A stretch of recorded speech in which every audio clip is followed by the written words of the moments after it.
Hello everyone, welcome back to my channel. Myself Sabiha Sultana. In our previous video, that is in the impact of British rule in India, we have come across with the new system of administration and justice under British government and the introduction of English education, which had a good impact on the Indian youth. Today, in this video, we'll know about the constitutional development. So along with the British administration, problems also grew in India. In order to alleviate all these things, the new system that is bringing reformation in administration had become very important. And this reformation needed to address the demands of Indians. The British attempted to create different rules in the form of laws and tried to implement it. So these types of laws help the evolution of constitution. So today we shall study this attempt in brief. Let's get started with this. Chapter 3, Impact of British Rule in India, Part 2. So let us see the laws implemented during the rule of East India Company. The very first law is Regulating Act of 1773. Regulating means to control. This act was implemented to control the corruption in British government as many officers of the British become corrupt. After the implementation of Diwani rights in 1765, the greedy company officials misused this provision and became rich in a corrupt way. Corruption spiraled out. Edmund Burke, a member of the British Parliament, criticized the corruption in East India Company. He termed the tax paid received by the British government from the East India Company as a criminal tax. He was forced to criticize in this manner as the government remained silent to the fact of corruption among the company officials. Many company officials have become super rich, and the many in England feared that these people may upset the very political fabric of England. The Regulating Act was implemented in this background in 1773. So let's know the main features of this act. Before the implementation of the act, there were three presidencies under British rule. They are Bengal, Madras and Bombay. All these three were independent administrative units. Under Regulating Act, the Bengal presidency gained control over the other two presidencies. Next, the governor of Bengal became the governor general of all the three presidencies. The another one, the governor general was authorized to direct, exercise control and to supervise over the other two presidencies. Next, the Bombay and Madras presidencies could not declare war on anyone or enter into peace agreement without prior approval of the Governor-General of Bengal Presidency and the Board of Directors of the company. Only during acute emergencies they were entitled to act independently.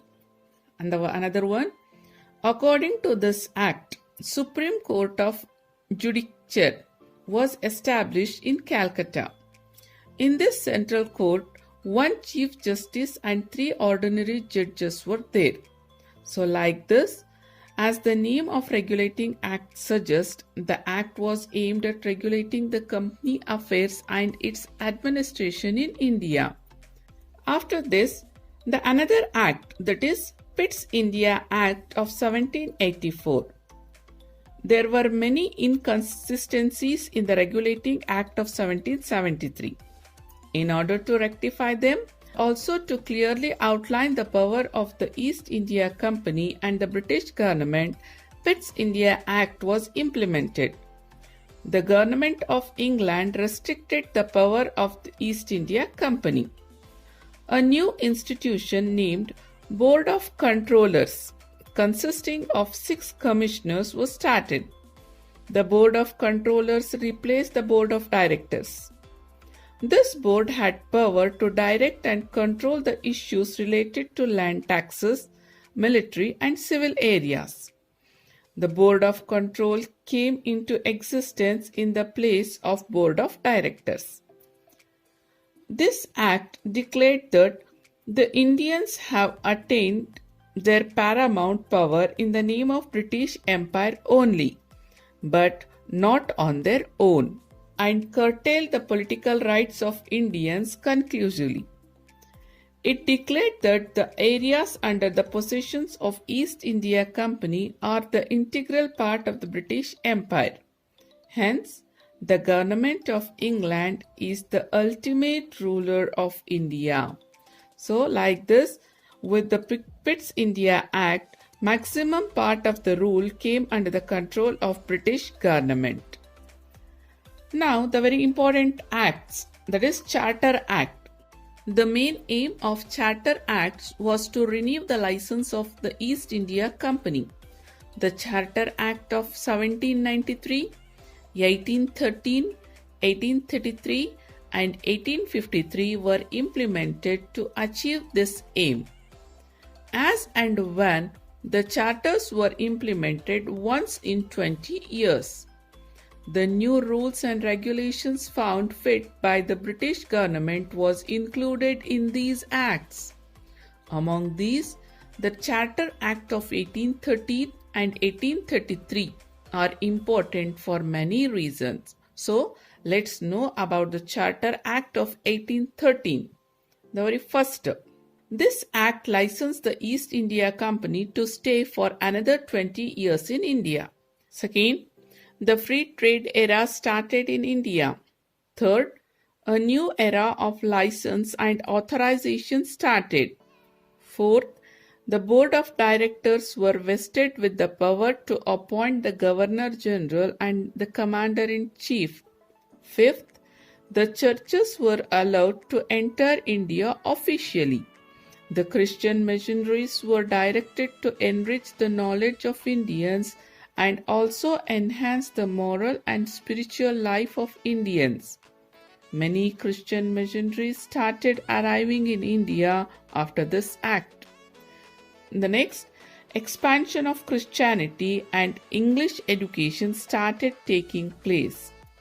Because of these developments, the Charter Act of 1813 became a historic act.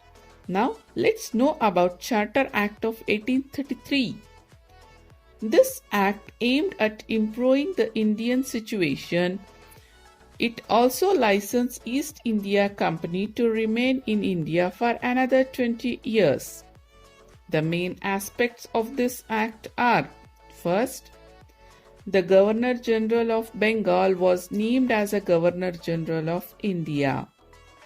Second, the Governor General was vested with powers to direct, control and supervising all trades in India. Third, the central government of Bengal had the final rights to decide on issues like war, peace and diplomatic relationship with the princely states of India. Fourth, the Governor General was mandated to put his difference of opinion with executing committee members in writing whenever he differed with the majority opinion. Fifth, the act barred any discrimination based on religion, birth and skin color. Sixth, the Governor General was mandated to appoint a law professional as member to his executive committee. Seventh, all British companies were allowed to have trade relationship in India. The Charter Act of 1833 throws more light on the internal situation of India and also the various political developments present in England during 1830s. With these two acts, many laws were implemented and Indians gained much importance. So let's know about the other acts. British Government Acts from 1858 to 1947. The Sepoy Mutiny took place due to misadministration of East India Company and anti-Indian acts in 1857. As a result, The administration of India was handed over to the British Queen from the East India Company. During this period, Indian Government Act of 1858, 1861, 1892, 1909 and 1919 and 1935 were implemented. Due to various political developments during different periods makes these acts historically very important. Very first is the Indian Government Act of 1858. This act needs to be understood in the backdrop of civil and military unrest that took place in 1857. The administration of India came under the direct rule of British government. The Queen of England, Victoria, announced that all-round development of India would be ensured by the British government on November 1st, 1858. Here, there are the followings are the important features of this act. First one, the license of East India Company was cancelled and India was brought under the direct administration of Queen. Second, the post of Governor General was changed into Viceroy. Lord Canning became the first Viceroy of India. Third, the new post called Secretary of State for India was created in the British government. The Secretary was part of British Cabinet and was responsible for the administration of India. Fourth, a Council of India was created in order to assist the Secretary in the administration. The council had 15 members. So these are the important things took place in the Government Act of 1858. Now let's move towards the Indian Council Act of 1861. This is an important act that came into effect after the 1857. With this act, Indians were allowed to participate in the process of creating laws. In order to understand this aspiration of Indians, representation were given to Indians. So this is called as policy of assertion. Here are the important features of this act. First, Indians were nominated to Council of Viceroy as non-official members. Another one, Viceroy was authorized to proclaim ordinance in case of emergency. Ordinance means a government document. So this was all about the Indian Council Act of 1861. Now we'll learn about Indian Council Act of 1892. This act is the continuation of Indian Council Act of 1861. This Act of 1892 further extended the participation of Indians in the legislative bodies. The critical view expressed by the Congress organization towards the British administration led to this expansion of Indian representation in the governments. Here are the following important features of this Act.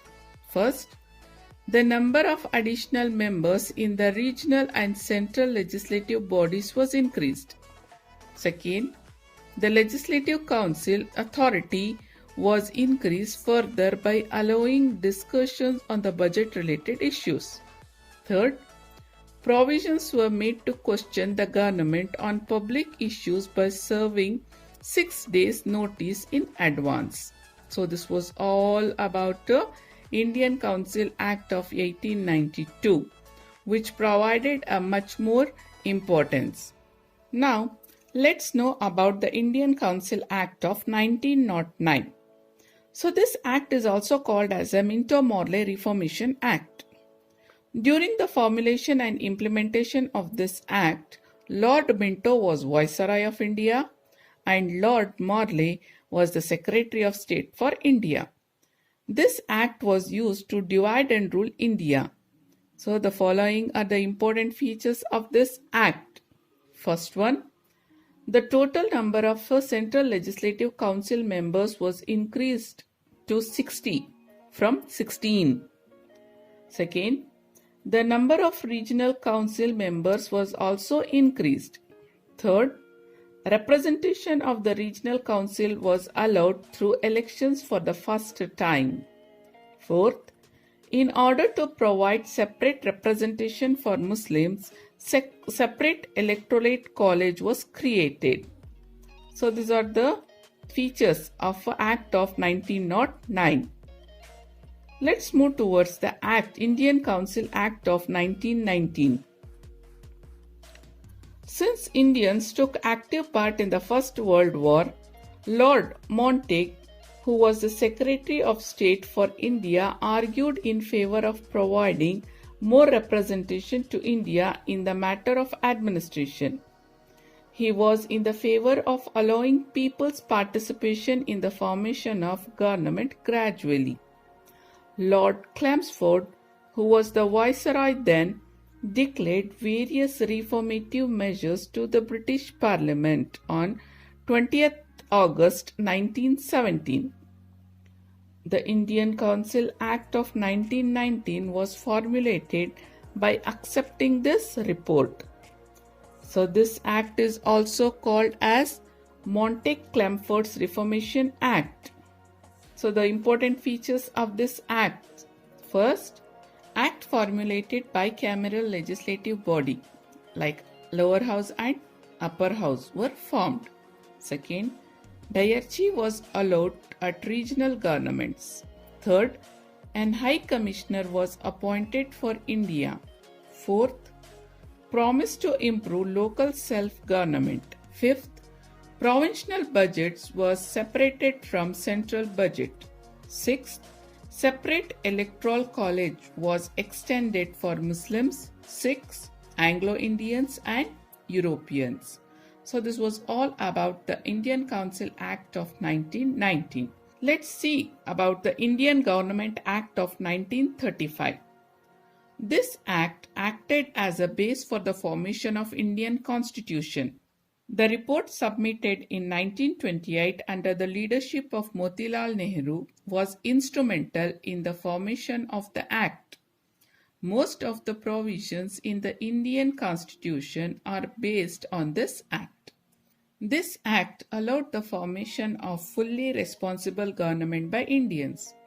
This Act was applicable both to the Indian principalities and also to the British India regions. Here are the important features of this Act. First, a federal system of Indian principalities, British governed regions and Dominion states were formed. Second, Reserve Bank of India was established. Third, diarchy was established at the center. Fourth, diarchy was cancelled at the regional level and autonomy was granted. Fifth, the federal court was established. One should understand the various political developments that resulted in the formation of various acts that aided the formation of Indian Constitution. Though these acts serve the purpose of British interest, they also include the aspiration of Indians for self-governance. These acts should be understood as the results of struggle led by Indians for self-rule. So this was all about the impact of British rule in India, the constitutional development and the laws implemented by the British.